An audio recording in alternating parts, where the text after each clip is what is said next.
Who's been victimized by the district attorney's office, and they refuse to prosecute criminals. Call this meeting crimes against me. Call this meeting of Lancaster County Prison Board to order for September 18, 2025. Our first item is the Pledge of Allegiance. Word, please. I pledge allegiance to the flag of the United States of America and to the republic for which it stands, one nation, under God, indivisible, with liberty and justice for all.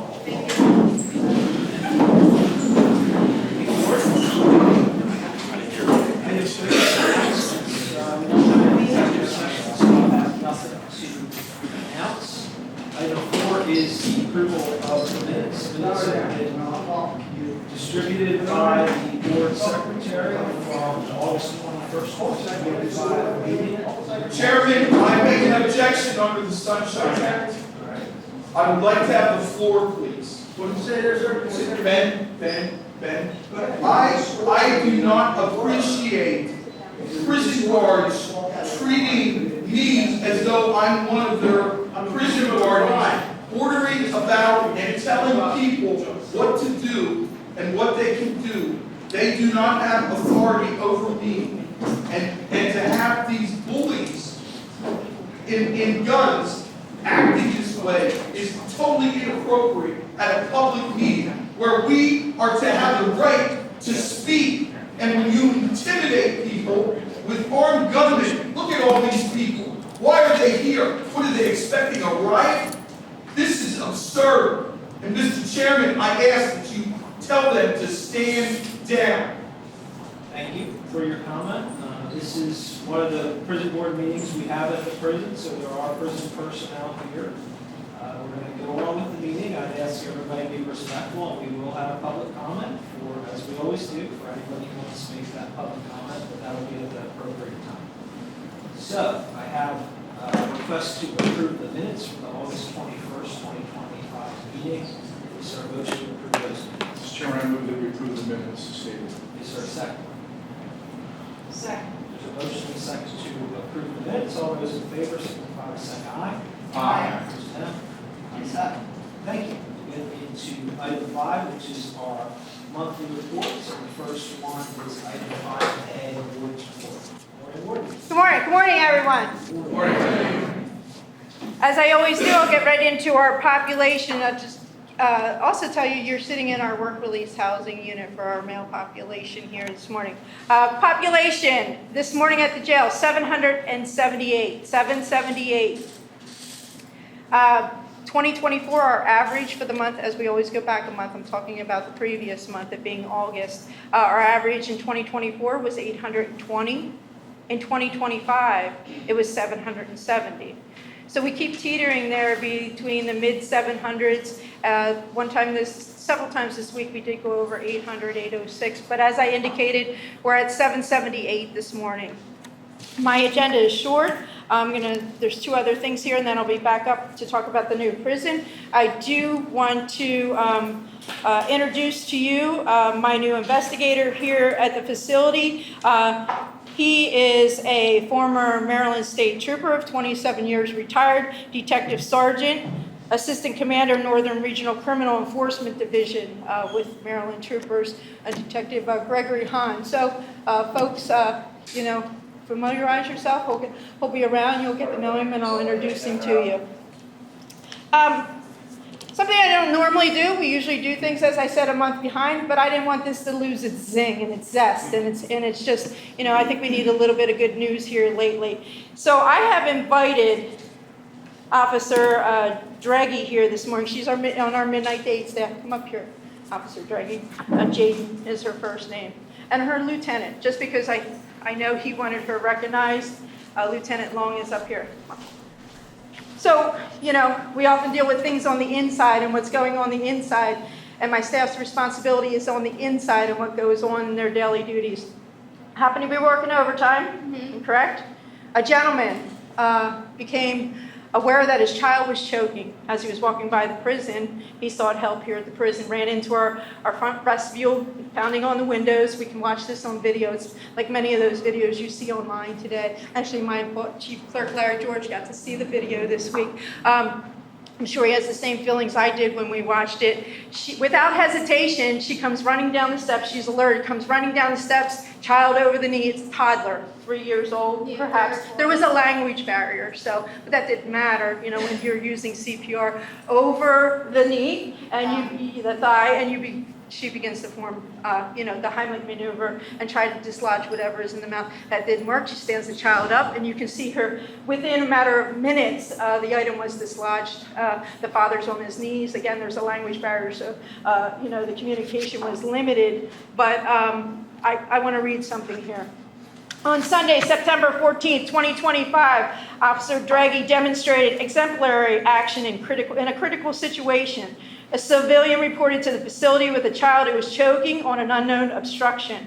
Without hesitation, Officer Draghi rendered potentially life-saving aid, successfully dislodging the obstruction. Officer Draghi's swift response is a powerful example of the courage and decisiveness all staff members should emulate. Her actions reflect great credit upon herself, the Lancaster County Prison, and the County of Lancaster.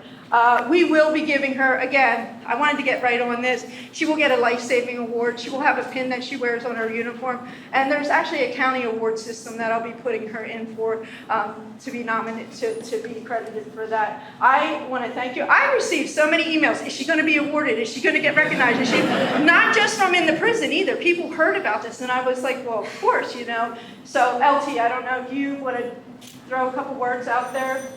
Like what was said already, it's been, it's hard to be, but your quick action, that special act, you saved a life, and, we want to thank you. And just the comfort that you gave that father that day, I can't imagine as a parent. So,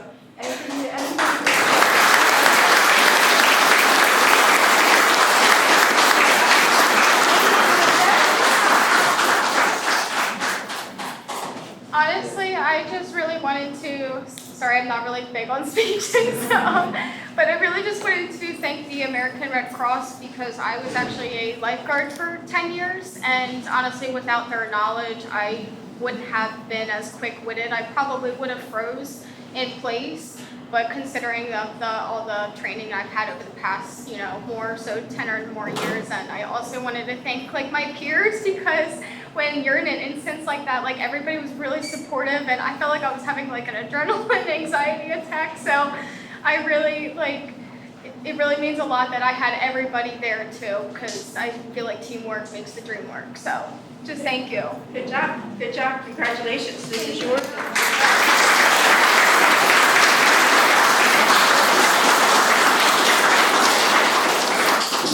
And as I indicated, I'll be back up to talk about the new jail unless anybody has any questions.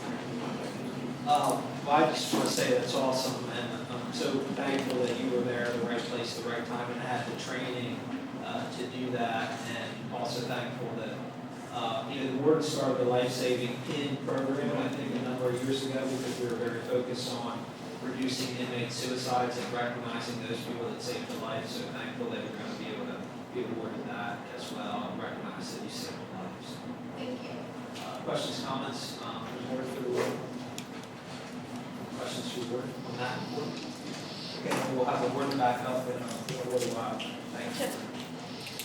Item B is the operations report with Deputy Warden Castro. Good morning, everyone. Okay, I'm going to start off with the security officers of the month for the month of August. For the 12 a.m. to 8 a.m. shift, Correctional Officer Brandon Beebe was selected as August's first shift officer of the month.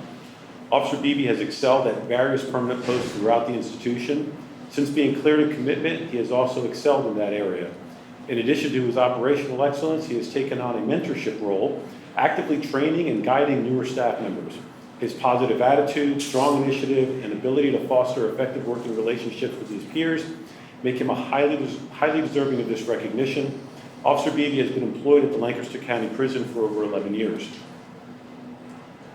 Correctional Officer Michael Dittler was selected as August's second shift officer of the month. Officer Dittler, in his short tenure, has proven to embody the spirit of teamwork, consistently demonstrating his dedication and reliability. He is a hardworking and diligent officer who approaches his duties with professionalism and a strong sense of responsibility. He tirelessly works to assist his team whenever he can and routinely goes above and beyond to help in any way possible. His commitment to excellence and unwavering work ethic make him a valuable member of our team. Officer Dittler has been employed at the Lancaster County Prison for a little over 2 years. Correctional Officer Rebecca Black was selected as August's third shift officer of the month. Officer Black has a passion for corrections, which is reflected in her positive attitude. She can be counted on to assist newer staff members and pass on the knowledge she has gained from the facility. She is one of our lead lobby officers and can be counted on to instruct newer staff on navigating the ATIMS portion for scheduling visits, as well as educating staff on those policies and procedures. She also pays great attention to detail, which is reflected in her work. Recently, she found contraband on the new commitment hidden within a rolled-up dollar bill. She is also a certified staff trainer. Officer Black has been employed at the Lancaster County Prison for over 5 years. Our Operations Officer of the Month, Correctional Officer David Riley, was selected as the Operations Officer of the Month for the month of August. He is an 8 to 4 p.m. permanent post commitment officer. He is an experienced commitment officer who is very adept at keeping the commitment area organized and running smoothly. He does a great job with training new commitment officers on the 8 to 4 shift. He has been an asset to the area, and his efforts are much appreciated by his supervisors. He has been employed with Lancaster County Prison for over 28 years. Our staffing updates. We ended the month of August with 0 sergeant vacancies. It's been a while since we've been able to say that, although we do currently have 1 now. But we are in that process of starting interviews. We ended the month of August with 1 opening on our K-9 team. We are happy to say that we ran testing and interviews on September 4th, and it looks like we're going to have a final decision probably early next week on who that new K-9 officer will be. We ended the month of August with 42 correctional officer vacancies, and we did have a new basic training class start on Monday, September 8th, with 10 new corrections officers, trainees in the class. Also, wanted to add one more thing that's going to go a little bit off script here. Again, for the same reason the warden pointed out, sometimes we do everything a month behind, but I wanted to point out something that our honor guard did on September 8th. The warden and I had received a phone call from the widow of a retired New Jersey Department of Corrections employee. He had spent 31 years and retired as a senior corrections officer. He had spent the last decade or so as a Lancaster County resident. They were having his interment ceremony, and they were planning for it, and she had contacted the New Jersey Department of Corrections because her husband, one of his dying wishes was to have an honor guard present for his interment, and the New Jersey Department of Corrections was not able to make that happen for him.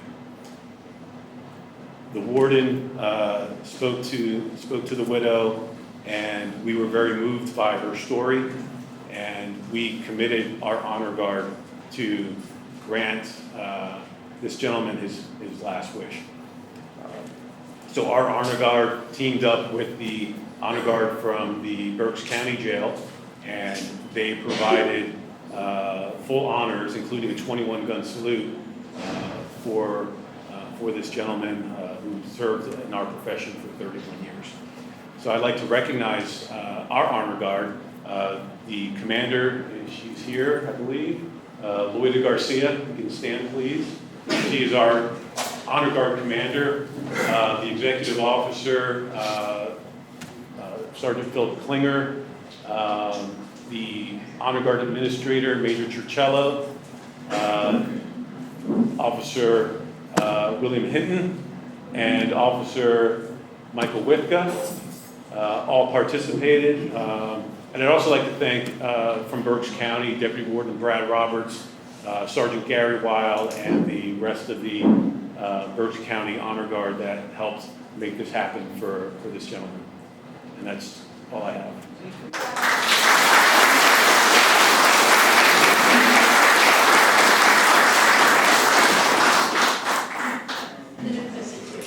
I'm sorry. Our new class, I said we started a new class on September 8th. The new class is here along with their primary instructors, Lieutenant Hirsch and Sergeant Sam Coleman. New class, if you can stand up, please, as well. Newest officers, going to be our newest officers. Thank you.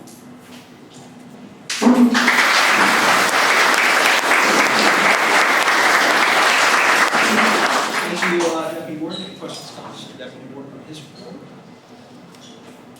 Thank you. Item C is the inmate services report with Deputy Warden Schiff. Good morning. I want to start off today by recognizing a couple of staff. I'm going to ask Catherine Powell to come up with me. As she's walking up, she is a new employee here at the prison. She's been here about 8 months, and she's actually been a county employee for almost 3 years. One of the first things that we noticed as we were interviewing Ms. Powell was she really had an air of commitment and diligence. We knew that she was committed to the work that she was applying for. And I just want to make a few comments about her. Ms. Powell has demonstrated commendable performance and has effectively adapted to the demands of her new prison role. Notably, she has had several key certifications to include moral recognition therapy, drug and alcohol training, and ORAS, Ohio Risk Assessment training. These certifications enhance her ability to manage situations and facilitate rehabilitative services within the prison. In her current role, she is managing 2-5, which is our female housing unit on the second floor. She has been instrumental in providing comprehensive case management, reentry services, and intakes. She serves as a vital liaison between a variety of county agencies. One of Ms. Powell's noteworthy achievements during her probation is the initiation of the first moral recognition therapy group specifically tailored to females. We're very pleased to have her on board, and thank you very much for all your efforts. She is the recipient of our quarterly service award. Thank you.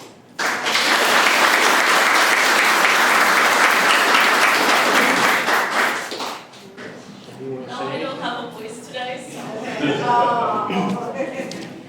The next person I want to recognize is Mr. Ramos. He's the director of our Inmate Services Department, if he wants to come up. And this is just an example of how his leadership really models for staff what we're trying to do in the institution. And I'm going to read this as well, but just preface this with the fact that he was going on vacation. And this is what he did the night before he went on vacation. He actually left a little early that day to get started, but he was called on this evening by the warden about an inmate who was being released with no place to go, no transportation, and no means to reach out for help. Mr. Ramos personally came to the institution. When he arrived, he discovered the situation was truly heartbreaking. The individual expressed that he had nowhere to turn and that his last known address was with his mother, who was the victim of his crime.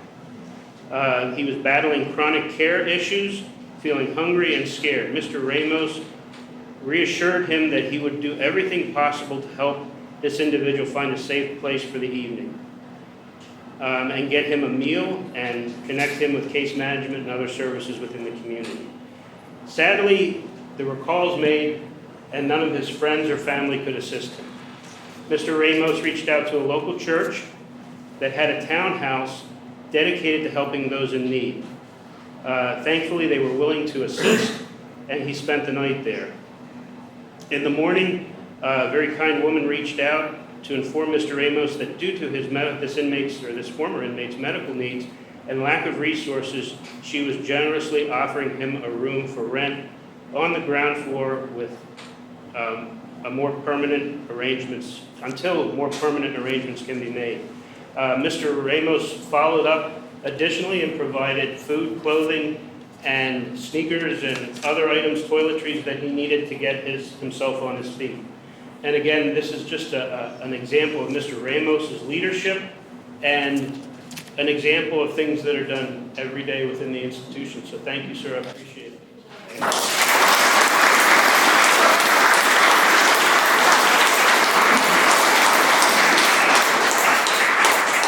So if I could just say just one thing, actually that day, I was moving. So when I got the call from the warden, I dropped my couch and rushed over.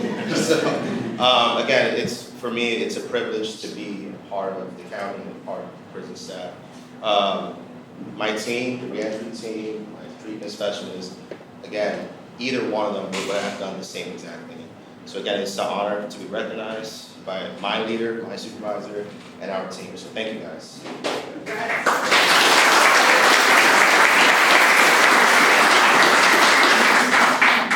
All right, next, I wanted to talk about two specific programs that were mentioned last month and give some context on the success that we're having, the initial success we're having with these programs. First is our moral recognition therapy groups. We talked about this last month and the month before, I believe. Moral recognition therapy is a specific program that assists individuals who have experienced trauma and how to not necessarily address trauma, but react in a different way when they are in difficult situations. It encourages them to think differently and move forward without stepping backwards and using the coping mechanisms and skills that they previously had. To date, we have currently 52 individuals in the program. There are actually 7 classes spread throughout a week for those 52 folks. And just to give you a little bit more background, there are 12 steps or 12 stages within MRT, and they work their way up. So right now we have had 44 individuals complete a step or more, which is really amazing after only having the class for roughly 2 months. We're very pleased with the outcome. And again, what else is really encouraging is we have, I can't read my writing, I think we have 59 individuals on the waiting list to get into that class. So we're constantly trying to add new opportunities for MRT. It's an evidence-based program, and we look for bigger and better things out of it. So that's number one. And then we also have our new Direction Drug and Alcohol course. Again, another evidence-based course that we're very proud of here at the institution. We currently have 40 participants in those classes. Again, 7 groups throughout a week for both males and females. They're actually currently on book 7. It's a series of 7 books, and we go through each book chronologically on various topics. Some are related to reentry, some are related to drug use. There's a variety of topics that we go over. And currently, the current groups are in stage 4 of 7. And again, another very important number, we have 79 individuals on the waiting list for New Directions Drug and Alcohol class. That tells me that the programs that we're running are of quality. And that's something that we've been striving for many years here. And thanks to my team, thanks to Ramos, thanks to Ashley Kelly, they're all big parts of this, the work that we're doing. And I can never say it enough. I have a very dedicated staff that are fabulous to work with. They work so hard. Thank you to Carly Shambaugh. She's our new employee. I know I introduced her last month. She's working on data. And as we move forward, we will have some additional data that we can share, whether it be here or at Prison Stat. We're formulating some measures that we can report out to show true success in the future. So that's all I have. Thank you. Questions, comments, whatever you wish to say. Thank you. Next up is item D, administrative report. Good morning, everyone. They always make it hard for me to follow them. But I assure you the business office is holding down its role in supporting everyone and making things happen behind the scenes. Very short and brief here. We will be conducting interviews for our HR manager this week, so hopefully we hope to have that position filled. And he's here today. Ryan Rakers, the county field HR manager, has been providing support. So publicly, want to thank you for your support in with that vacant position. And it's always nice to see him come out here. He surprised me today, but that's okay. I noted a couple months ago we were working on updating our website, and I have submitted updates for the contacting the incarcerated individuals as well as their finances and visitation. So if you want to take a moment to visit those respective sites, and if you have anything for consideration, please feel free to contact me. We will be updating the rest of it. It's a work in progress, so we hope to have that completed soon. And as always, if there's anything that you would like me to provide regarding administration, please feel free to reach out and for consideration. That's all I have. Thank you. Questions, comments for Arlen? Yes, ma'am. Thanks for that report. Just a really quick question. I really appreciate that you and the deputies report put the staffing information about your current staffing. I'd like to ask if you could add staffing for prime care. In their contract, it says that they're required to have, if there's any vacancies for health staff, they're required to have a permanent replacement after 30 days, or the county can claw back money. And it would be useful to know if those positions are filled or not. And I'm wondering if you could either ask prime care to put that in their report, what their staffing is, and if they have any vacancies, or if you could put it in your report. We'll take it into consideration. Thank you. Other questions? Okay, thank you, Arlen. Thank you, sir. Next up is item E, facilities management report. Good morning, everyone. First, I want to start off just by welcoming the new recruit class. I want to welcome you aboard, not only to the prison family, but also to the county family. I think you're going to find you have a great cadre of folks to work with. It's a fantastic group out here. Good leadership, and as you have seen this morning, there's some people out here doing some really good work. So welcome aboard. Continuing to work on the new correctional facility with the team. The warden, I'm sure, will be up here in a few minutes to discuss that in a little bit more detail. Work orders for the month of August, 99 work orders were closed out in August of 2025. 980 work orders for the year to date in 2025 over the last 5 years. By this point in time, we've closed out 1,002. So we're ahead of the game, keeping things running smoothly. 123 work order month average for 25 and 126 average over the last 5 years. You can see the trends there where we're at. Again, it's the preventative maintenance that we're capable of doing with our crew. So they're fully staffed, is starting to cut down on those on-demand work orders that we get. Questions, comments for that? Okay, Thank you. And then finally, in our monthly reports, we've got the financial report.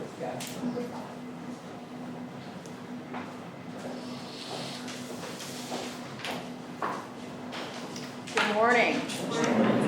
I am going to present the financial report as of August 31st, 2025.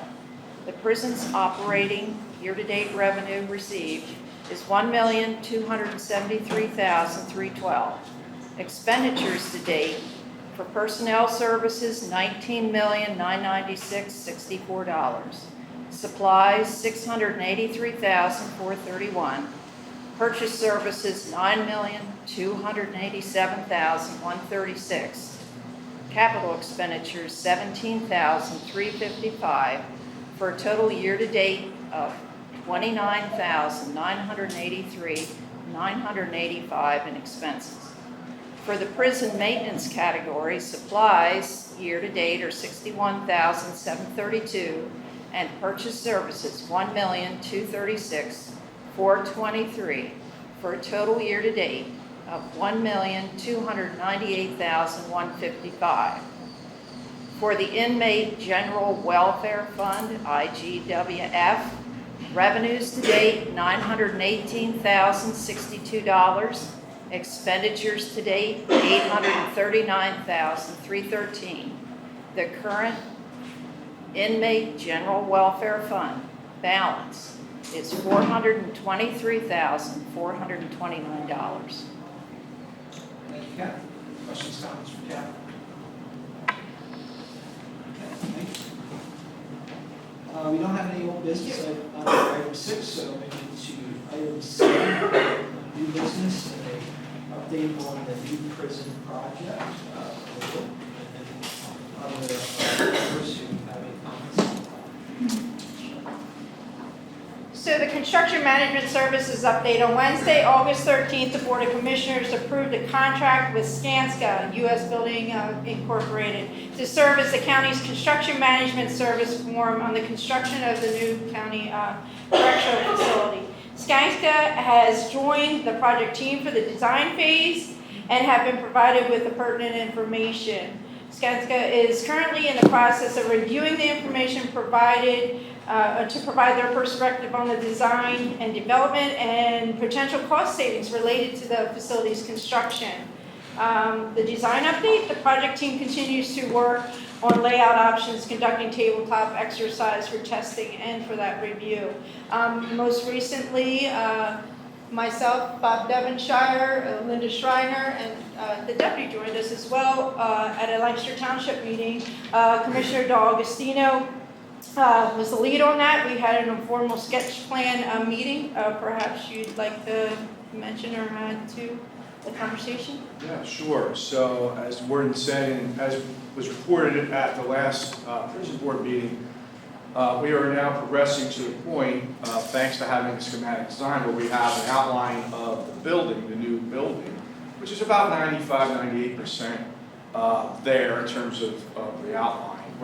What the construction management team and the architects and our team are doing is sort of they are working on the interior of the building, what that will ultimately look like and how it may be built, which is yet to come before the prison board and the Board of Commissioners. But since we know the outline of the building, it can now be cited on the property. We know that as a site plan, or in municipal terms, a land development plan. So land development planning process has begun. As was mentioned on Tuesday evening, we went before the Lancaster Township Planning Commission with an informal briefing and a first showing of what the site may look like in the future when the building and other ancillary items will look like on that site. So we will be doing that, quite frankly, over the next several months. The idea is to do this design of the actual building or buildings itself along with the land development process, so they can move in tandem, parallel, because we want to get to the point where both are done, approved, and ready to go. Because if they're out of sync, we'll be waiting. We don't want to wait. We want to be able to move when the time is right, which is when both things are done. So over the next several months, we'll be before the Lancaster Township Planning Commission, the Board of Supervisors, and ultimately also our County Planning Commission as well. Those are public meetings, and so anyone's able to go to those meetings and see and hear and interact with the site design as we are progressing with it. So we are in initial stages of site design, land development plan, and like I said, over the next several months, we'll be going before those bodies. Anything else? No, I do not. Okay, questions, comments on that report? Okay, thank you. Thank you. All right, anything else from the board before we move into business? Yes, Commissioner, if I may. I just wanted to tell everybody that we were really happy, the DA's office, to sponsor Recovery Day this past Saturday. Important work that the recovery community is doing. My administration has always been a big supporter of law enforcement for drug and narcotics here in Lancaster County, but also we feel that equally important is supporting the agencies and organizations that are doing the recovery work. Also, after hearing a few months ago about the Donegal Substance Abuse Alliance and the work that they were doing, I inquired with that organization about what help or assistance they may need for the work that they do with the reentry population. And as a result of that conversation, I'm also happy to announce that we were able to give them a $10,000 grant from our forfeiture funds, again, for the work that they do for in the reentry community. Thank you. Thank you. Okay, we'll move on to item 8, business from guests. From guests who wish to address the board, so please step up to the podium, give us your name and this matter. Hello, my name is Ron Harper Jr. I am a victim advocate, a public investigator. I grew up a couple of hundred yards away from at 234 Stevens Avenue. This is my hood. I'm here today to talk about a particular situation in which a young man, 20 years old, about midnight, stopped by his parents' best friend's place and borrowed a screwdriver to adjust his carburetor.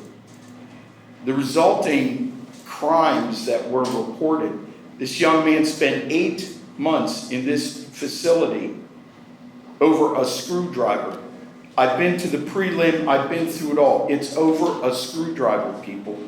He spent 8 months in this jail. And the reason why is because the district attorney's office failed to reset when they saw the facts of the case and were trying to claim that this was a robbery and there were people inside, making a screwdriver borrowed from somebody this young man knew for his entire 20 years as the crime of the century that needed such case.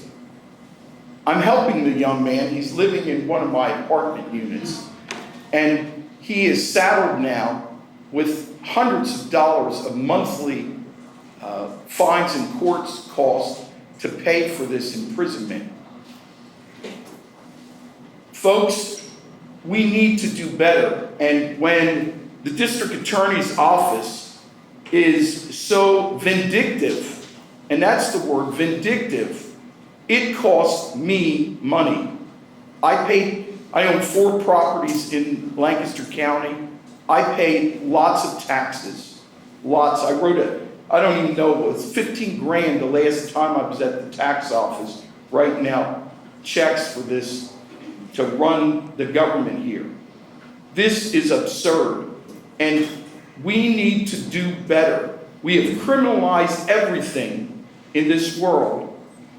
Where I grew up, K-12 city schools, I tell you that I was witness today thousands of crimes, thousands and thousands of crimes, because life was that way back then, and they didn't criminalize behavior. We need to do better. Thank you, sir. Other guests who have comments for the board? Yes, ma'am.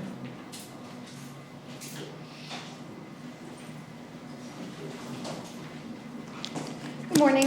I forgot to say my name earlier, Gail Grove Scott, Lancaster City, North Line Street, and I am a public health expert, and I represent Health Policy Network, which you can find on healthpolicynetwork.com.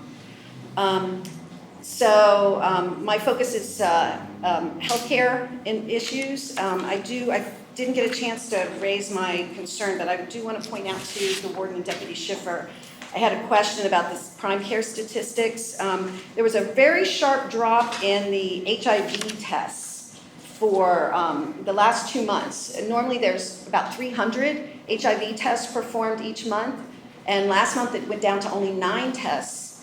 So I'm curious, that's quite unusual. I've brought up in the past that it doesn't seem like there's enough HCV tests, the hepatitis C test, and I'm curious about that, and I haven't heard from Prime Care any answers about that, but I'd like to know, do you have any information about that? I don't, but we can find out. We Okay. actually will be on the line shortly. Great, okay. So I appreciate you finding out about that. It just seemed like a really unusual anomaly. Thank you for all you're doing with the reentry services and drug and alcohol. Drug and alcohol advocates and public health advocates are really pleased to see, when I talk to them, how well our jail is doing in terms of innovative programming, and it's something we should be proud of, and I think our board should be proud of. As you know, our board, in fact, Commissioner Parsons innovated, along with Warden Stieberger, the prison staff program, which was referred to earlier, and that's a wonderful program. I'd like to see some more statistics added, and I know you're open to adding that, but the one thing that still remains is that we really need to make it more accessible.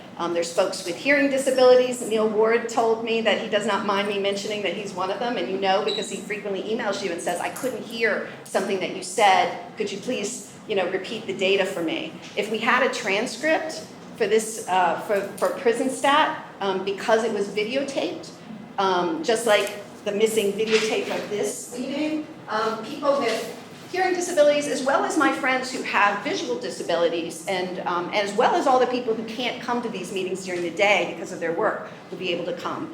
So once again, I would like to ask the prison board, and particularly the county commissioners who have the power to change this, to please begin recording the prison stat meetings, which you can do without any additional cost because there's software in the room. I'd like to ask Warden for you to advocate for that because I know you're proud of the statistics, and unfortunately only 2 advocates could be there at the last meeting. I was out of town, I wanted to be there, but I can't watch a recording of it and hear the Q&A because it wasn't recorded, although I requested it last year and I requested it this year. So I hope you'll change that because it's a program you should be proud of. There's nothing to be hidden there. It seems really bizarre that we're not recording it when we could do that at no additional cost. And regarding a recording, this meeting is being recorded out of my pocket because the 4 meetings a year that we are legislatively required to have here have not been recorded. The good news is Commissioner Yoder, who isn't here today, asked the IT department to find out what it would cost to record those, and to put equipment in this aging jail would cost $30,000. And I agree with the board that that's way too much. We're building a new jail. Why would we spend that kind of money on this facility, even though we're going to be here for several more years? But the good news is that having it recorded by a mobile videographer like Rachel, who's here today, costs under $300 a session. So for $1,200 or less a year, we could be recording this meeting and making accessible to folks with audio and visual disabilities and folks who can't be here. That's a tiny fraction of our more than $1 million IT budget. And it's something that the members of our community that are being recognized, the officers are being recognized, their families could watch that when they get their awards. It's something that we're proud of what's happening at this meeting. So I've asked before, I'd like to ask again, please make this meeting accessible so that I don't have to do it out of my pocket. For those of you who do want to watch the recordings, they're on a YouTube channel. Just Google Health Policy Network. You can show your families what happened at this meeting as soon as Rachel gets me the video when we post it. And you can make a transcript available through the software in YouTube. So in closing, sometimes the board responds when we make public comments, sometimes they don't. But I would like to ask the board, I wasn't able to attend the August meeting. Luckily, because it was in the government building, I could watch a recording of it, and I was out of town, and I did. I didn't see any mention of the heat emergency issue at the jail. And I had published an op-ed in Lancaster newspapers in July. It's free on my blog for those of you who don't have an LMP subscription, with all the citations and links that were not in the website. It's called A Comprehensive Response to Heat Emergencies at the Jail. And I asked the prison board to be more proactive in putting in place a 5-point evidence-based response, a public health response to heat emergencies at the jails. I know the warden is doing the best she can with his aging facility, but we're going to be here for a couple more years, maybe 3 or 4, until the new jail is built.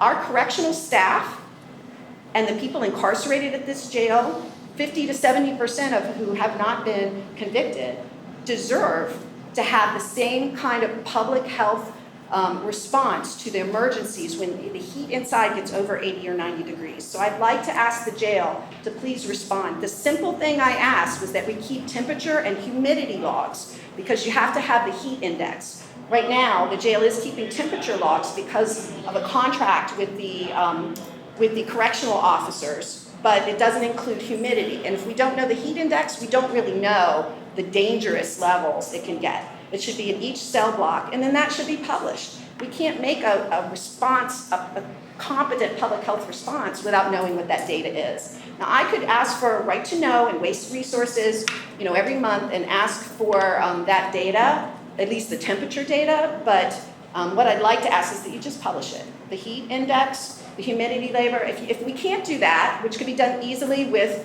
inexpensive digital equipment that could send it to software, it wouldn't require any extra work.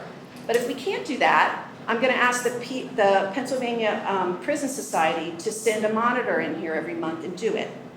But just seems unnecessary. They're statutorily allowed to send somebody in here anytime, Monday through Friday, 9 a.m. to 5 p.m. with no notice.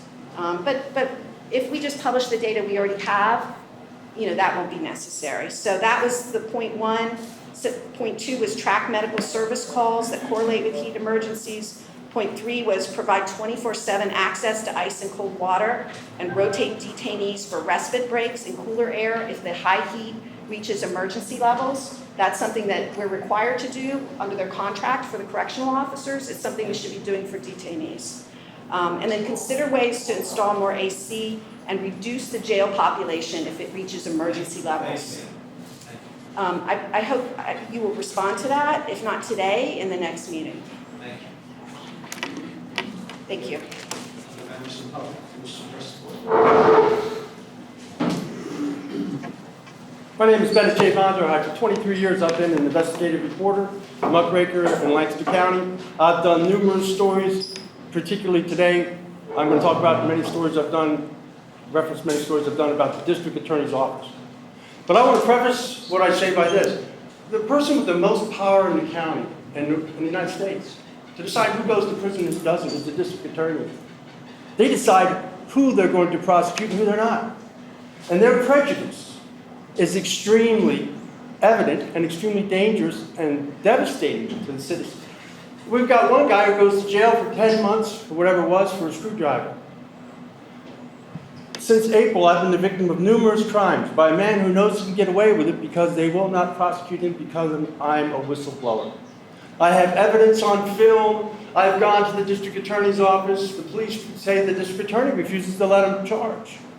So I went to the district attorney's office. I filed numerous private criminal complaints. This man has committed a dozen or more crimes, stole checks out of my mail, stole $8,900 cash, ran me over with his zero-turn mower on purpose, on camera, and they refused to prosecute because I'm a whistleblower. One of my major stories I've done for 15 years, I focused on the pension thievery by police.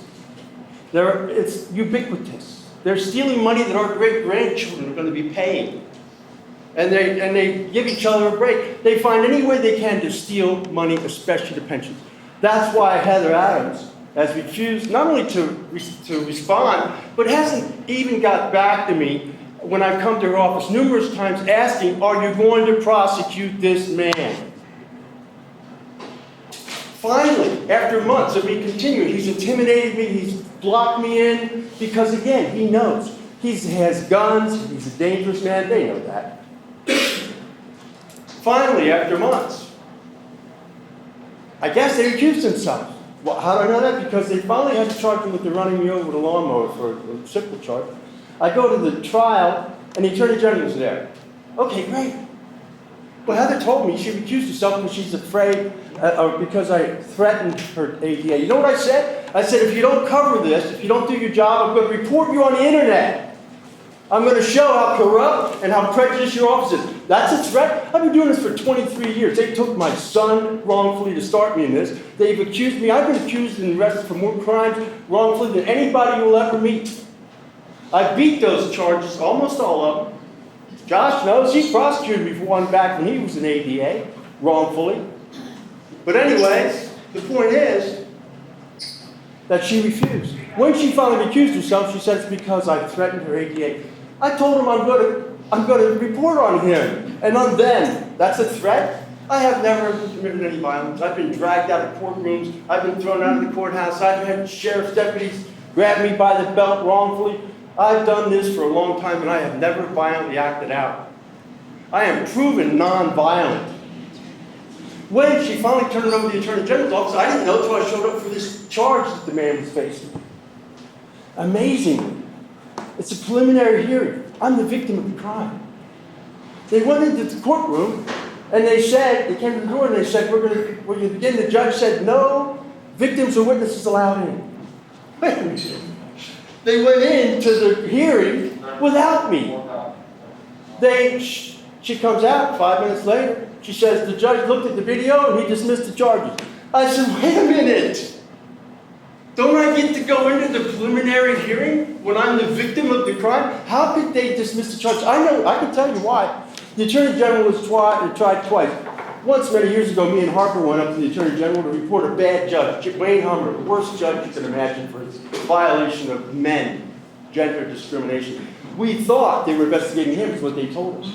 We found out later, no, they were trying to find a reason to put us in prison for cyber terrorism. This is back in 2006 and 7, when they were just developing it. They were going to try to put us in prison. That was the Attorney General's office. I'm not sure how this is. Point of order, what is the? You just interrupted me. Sit down, I've got the Standing floor. up. Sit down, I've got the floor. Why is she interrupting? Listen, we're gonna have order, everybody's gonna be able to speak.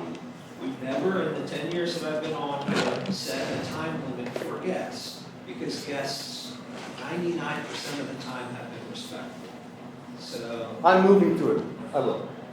And you've listened to me speak for 20 of the years when I've been in the commissioners. But anyway, the point is this. Somebody has to call Heather Adams out. She has the power of God. And she has to prosecute people based on the crime that was committed. Not based on her prejudice. Not based on the fact that I've got dirt on Kent Schweitzer. And I've got dirt on a bunch of them. They're rotten to the core. And they know it. Me and Ron Harper are the only two that I know of in the history of this county willing to take on these people. You know who's in danger? Whistleblowers. Whistleblowers are in danger. ADAs they're not in danger. They're a bunch of whiny ninnies. We're in danger. You're not in danger. You've got all the power, the guns, the clubs, the battalions of police. I've got no power. I don't have a gun. I'm 160 pounds. I'm 66 years old. I am nonviolent. But I'm torqued off because I cannot get the district attorney's office to prosecute crimes that are committed against me. You think about that. This man comes and steals anything he wants anytime. He intimidates me. He turns off my water. He turns off my electric. Because he knows he can. Because she gave him the power. thank you. Thank you for allowing me to speak. I've tried. I've come to her office for months. And I told her I would track her down. This is the threat. Now I'm fulfilling the threat. This is what they've got to fear from me. I will put her on the internet. I will make a story out of them all at the district attorney's office for their prejudice and their allowing violent criminals to perpetrate crimes on whistleblowers. Thank you, sir. Period. Are there other guests? Exclamation period. Are there other guests who wish to address the board? Deal. The award from West Earl Township. Not Earl.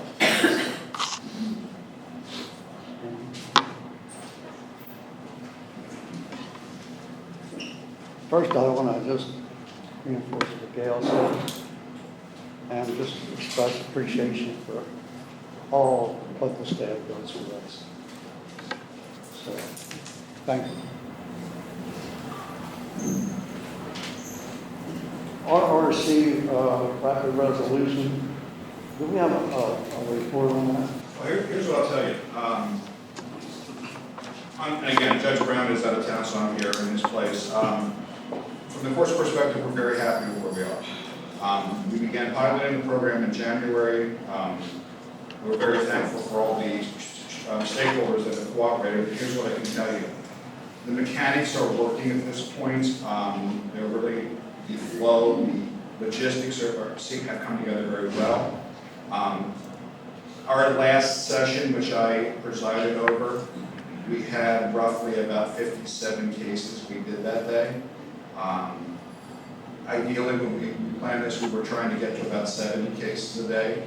And we have been gradually, because we started slow piloting and have grown our way up. The one thing I will tell you about those numbers is those numbers are a little bit difficult to track, and it's surprising for us to do so, and here's why. One of the things that we have seen happen, which was not truly anticipated, was when we started this program, again, the district attorney provides the discovery materials and the plea offers at the time of arraignment, which is much earlier in the process. What we have seen is a large number of the cases scheduled for RRC are actually put on a traditional guilty plea list and disposed of even before the scheduled RRC session, because the RRC session is about 60 days after arraignment. So once they're getting the paperwork out earlier, a lot of these cases are unexpectedly moving even faster than what we thought. Which obviously is not a bad thing, it's a good thing. But it does make our numbers a little bit more difficult to track, because some of the cases that are tracked to RRC are being disposed of quicker than the scheduled session. Probably the most telling statistic I can give you at this point is this. Over the last 2 calendar years,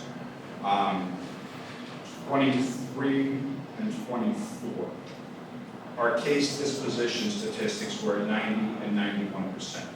What that means is more cases were coming in than were getting disposed of. Every month, the last time I checked the statistics, every month this year, since we have instituted RRC, our case disposition statistics are running at 125 to 145%, which means we're turning cases around quicker and getting them done. So I couldn't be happier with the program. Again, institutional change isn't easy, but I think we've done it. We do have a follow-up meeting in the end of October just to revisit where we are, but at this point I think it's progressing very well.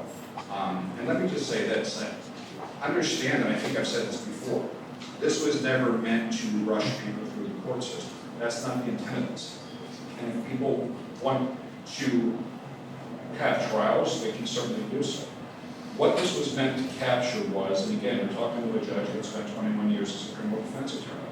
This was meant to capture the time served, the probations, the people sitting out here on minor matters that just want to get their case disposed of.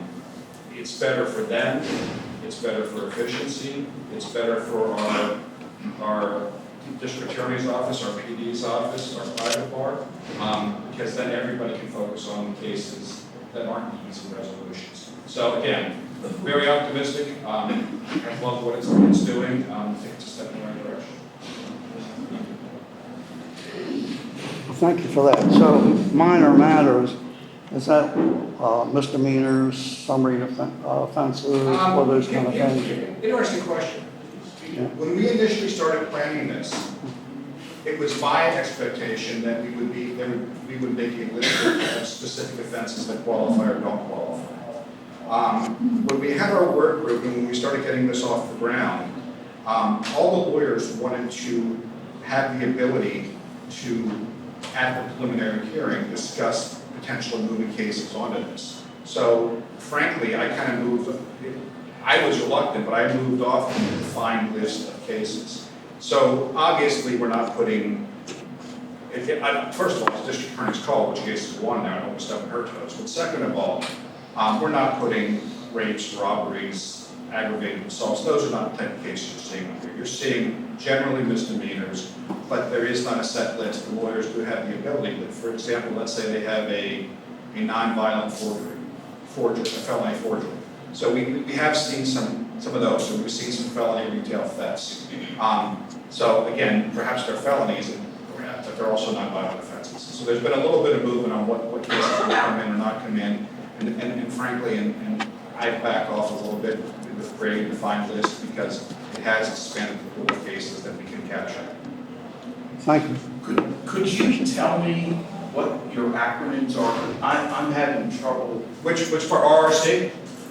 And I can't hear what you said. RRC is it's called Rapid Resolution Conference. What we've done in the last year is we've captured certain cases from the preliminary hearing. Normally, it's preliminary hearing, arraignment, status conference, and then resolution. Right. For a certain number of cases, we've run a separate track where discovery and offer is made at the time of arraignment. Within 60 days, they're scheduled for a rapid resolution conference. A lot of them are being disposed even before that. When they show up at the conference, they can either accept the plea offer, or if they don't wish to accept it, then the case goes right to a trial. It's a separate tracking of expedited resolutions for the ease of understanding. I love it. So Let me ask if Neil has other questions. If you want to I'm sorry. Then you have other questions. I do.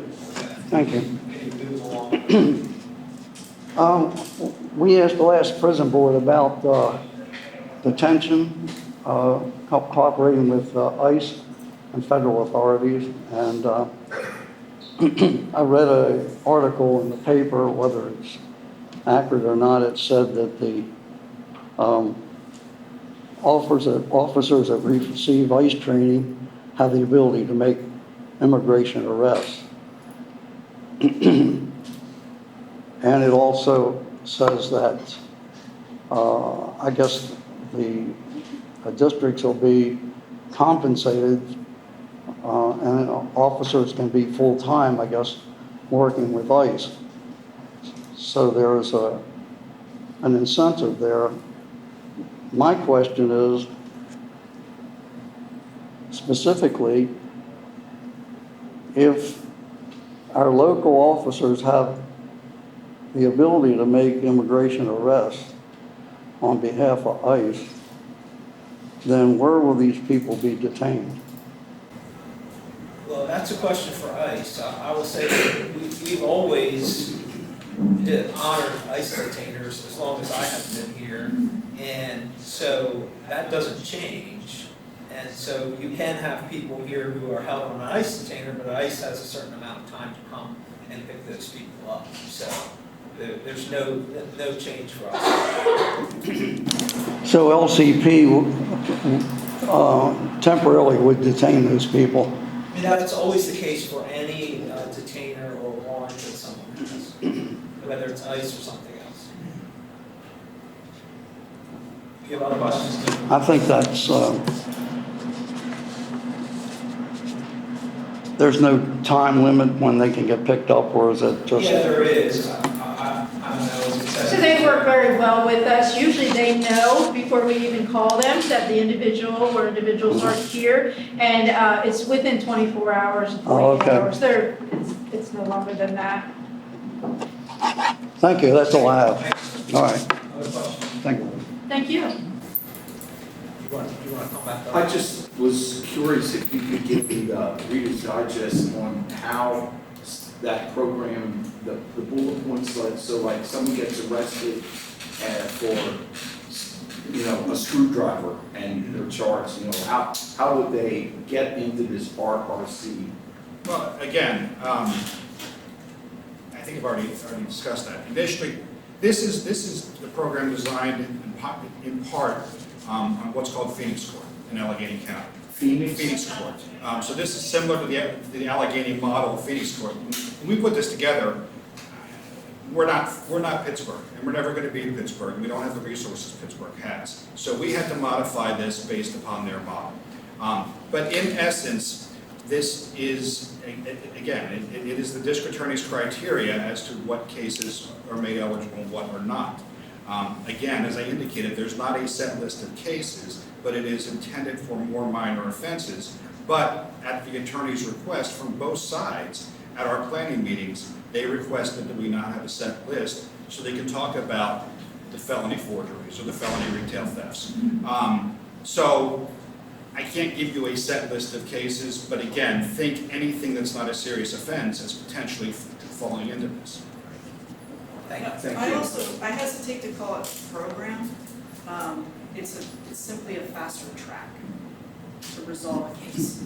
Okay, yeah, I mean, and it's, as I indicated, Heather's right, it's a separate track, is the best way to look at it. And what I love about it is it saves us taxpayers tons of money because of the abbreviation of everything. The sheriff's involved in transporting people. It's just, it needs to be expanded and grown, I guess, is what it sounds like to me.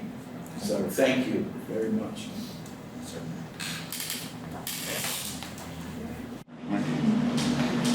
Pastor Jason Perkowski, Manheim Township. Two questions. One, a follow-up on the Rapid Response Court and the Commitment Review Panel. Okay. Just curious, first of all, just how is the Commitment Review Panel going, and how is that having an impact on? I'm going to take the fall for this. We were going to have a commitment review meeting about a month ago, and it fell apart, and I'll accept the blame for that. It fell apart because I didn't give a clear directive to the prison staff as to the reports or information we needed to have a productive meeting. And it's my fault, and frankly, it's a personnel issue. The last time this committee was convened, we had a staff member at the prison who's no longer here. So perhaps I wasn't as clear with the directives. That's the bad news. The good news is we meet next week. We meet next week. Lieutenant Secor, Captain Secor has provided a number of documents that I believe are the documents we need. I'll be honest with you, I was in trial last week, I'm in trial today. My trial's on hold as I've been here. I haven't had a chance to look at the documents yet, but I believe it's Tuesday or Wednesday next week we meet for the initial meeting. So stay tuned. It's the best answer I can give you. Again, it was supposed to be a month ago. I'll accept the blame on that. No blame necessary, I'm just glad it's moving forward. Yeah. Just for me, because I know there's been conversation about who all is going to be seated on that commitment review panel, can you speak to who's part of that team to look at those commitments? At this point, it's exactly what it was the last time it was enacted years ago. And Heather, help me if I miss anybody, but it's probation, it's the court, it's the public defender, it's the district attorney, it is prison personnel, court administration personnel. So again, essentially it's what it was before. And the prison personnel, would that include some of the inmate services that would be able to speak to those individuals' character, the programs they're in, that sort of thing? Is that part of it or no? Captain Secor on there, I was there at the first, or to be there at the initial meeting. No, we don't currently. So I would just put that out there for consideration. I was asked that question by somebody else in the public earlier this week. And I'm just to sorry, make, what was your reason? because those individuals probably work more the thought process was work more closely with the individual persons who are incarcerated and can speak to their case, their character, the programs they're in, and be able to make a recommendation about whether this is somebody that would be best served and whether the community would be best served by returning those individuals back into the community or moving them into rapid resolution court. And so that was the thought process behind that question. So something to consider. All right, thank you. I appreciate that. Yeah, understood. The other question I had is on statistics moving forward, so this may just be more of a request moving forward. Some of us are curious about the impact that some of these new opportunities, the rapid resolution court and the commitment review panel, the impact that they have on those that are currently being held in the jail, awaiting their initial trial, and those that are at home just simply having it waiting for their first hearing, the impact that it has on both of those populations as far as the disposition of their cases. In other words, are we seeing a reduction in the prison population perhaps because they get to their hearing more quickly? Okay. And so is it just a data point? That's something we'd be interested in hearing moving forward. We provide the data on population and we provide the data on people awaiting trial as opposed to their sentence, although I've cautioned that that's not perfect because you have people with all kinds of different scenarios. So we're already providing that. But some of it's, so you get your total data. But we talked at the prison stats meeting. I think one of your officers made the recommendation that we need to be very goal driven. And so we're putting in these great programs, and to be able to measure them, to be able to say this program seems to be having a direct impact on people being released more rapidly, people being able to get to their case, having it disposed more rapidly. So just connecting those points that this program is having a direct impact. Does that make sense? Yeah. And I know it's hard, but. I agree, it's just, there's not always a perfect metric. I mean, ultimately, the metric you're talking about is population. We do track population. Theoretically, we may see that go down, but there's lots of things that impact population. Well, just to follow up on Commissioner Parsons, I agree with him on that. I mean, I'm not averse to producing the data, but what we need to understand is at this point, I can't even truly track the RRC because of the positive unexpected of cases being disposed of even before the RRC schedule date. So I'm not sure our RRC numbers are truly reflective in and of themselves at this point because of that unexpected positive consequence. So it's kind of hard to track. But again, growing pains, from our perspective, we're looking at tracking it the best we can. I know Heather's had staff members who have prepared some RRC tracking for us. So we'll work on it. Yeah, and certainly understand that it's not going to be perfect. And remember, many of those cases are not people that would have gone to jail anyway. Hopefully some of them are. But many of them are just going to be other cases too. Well, part of what I'm thinking too is those individuals that are awaiting their trial, so they're incarcerated awaiting trial because maybe they couldn't afford bail, or those that were simply waiting their trial and it became they more rapidly got to go in front of court. Just trying to track those because I'm excited about the programs you're putting in. So I want to say thank you for all of that hard work, and we want to be able to, as much as possible, using ATIMs and other data metrics to be able to know this is what's working. This is something that still needs to be tweaked. And then my final question is a follow-up to the report earlier. So I know the prison staff is working on the One United Reentry System. The prison staff is working on the programs that Deputy Warden Schiffer, you reported earlier as far as the moral recognition theory program. I'm wondering, as we move forward with those, are persons who are released from LCP able to have access to finish those programs when they return home? And what does that look like? So I know you also talked about the drop-in centers that are going to be launched at some point here. Is that all connected? Well, it's all connected. It has yet, so a lot of it has yet to be approved and finalized. But specific to MRT, we work very closely with adult probation. So let's say somebody gets released after completing level 3, they will get assigned to complete those next, 9 levels at adult probation. So we have that wraparound service. As far as the drug and alcohol, a lot of our folks are going to go to placement for treatment. So there's always those wraparounds. That's one of the things that we're constantly working on, yes. Okay. Yeah, because a couple of the programs you said there was like 7 steps, and so I was hoping that if somebody got released at step 3 or 4, they were able to continue, and there's an opportunity for that. Absolutely. That's excellent. It's built into it. Makes a huge We difference. even have people that come in from adult probation who maybe have finished step 3. We pick them up at step 4. So we have that relationship and that continuity.